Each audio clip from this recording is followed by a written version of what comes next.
Social media కొంతమందికి entertainment అందిస్తుండగా మరికొంతమందికి ఉపాధిని అందిస్తోంది.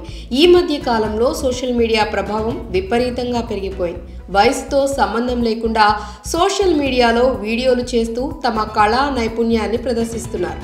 అయితే సోషల్ మీడియాలో ఫేమస్ అయ్యేందుకు కొంతమంది యువతీ యువకులు పిచ్చి పిచ్చి చేష్టలు చేస్తూ జనాలు అసహనానికి గురయ్యేలా చేస్తున్నారు.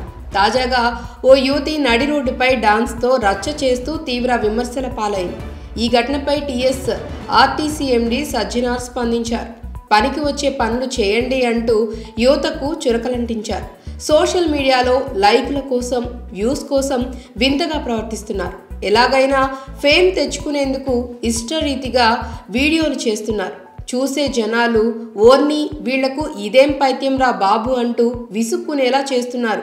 సోషల్ మీడియా ఇన్ఫ్లుయెన్సర్లు బస్టాండ్లు, రైల్వే స్టేషన్లు, ఇతర పబ్లిక్ ప్లేస్లలో డాన్సులు చేస్తూ వెకిలి చేష్టలు చేస్తూ సామాన్యులను ఇబ్బందులకు గురిచేస్తున్నారు.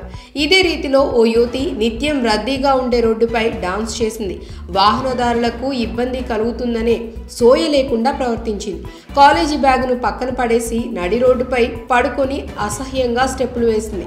ఆ యువతి డాన్స్ చేస్తున్నంతసేపు వాహనాలు ఎక్కడివి అక్కడే నిలిచిపోయాయి. ఈ వీడియో నెట్టింట వైరల్గా మారటంతో సోషల్ మీడియా వేదికగా సజ్జనార్ రియాక్ట్ అయ్యారు. సజ్జనార్ తన వ్యక్తిగత ఎక్స్ ఖాతాలో ఈ విధంగా రాసుకొచ్చారు. నేటి యువతకు ఇన్స్టా రీల్స్, యూట్యూబ్ షార్ట్స్ పిచ్చి పట్టుకోవటం బాధాకరం. సమాజానికి పనికి వచ్చే పనులు చేసి నలుగురికి ఆదర్శంగా నిలవాల్సిన యువతరం సోషల్ మీడియా మత్తులో పడి జీవితాలను నాశనం చేసుకుంటోంది. సోషల్ మీడియాలో రాత్రికి రాత్రే పాపులర్ కావటం కోసం నడి రోడ్డుపై ఇలాంటి వెర్రి చేష్టలు చేస్తూ ఇతరులకు తీవ్ర అసౌకర్యాన్ని కలిగించడం ఏం ఆనందమో ఏమో అంటూ అసహనం వ్యక్తం చేశారు. పబ్లిక్ ప్లేసుల్లో సామాన్య ప్రజలకు ఇబ్బంది కలిగేలా వ్యవహరిస్తే చర్యలు తీసుకుంటామని అధికారులు హెచ్చరిస్తున్నప్పటికీ యువతలో మాత్రం మార్పు రావటం లేదు. మరి నడి రోడ్డుపై యువతి డాన్స్ చేయటంపై మీ అభిప్రాయాలను కామెంట్ల రూపంలో తెలియచేయండి.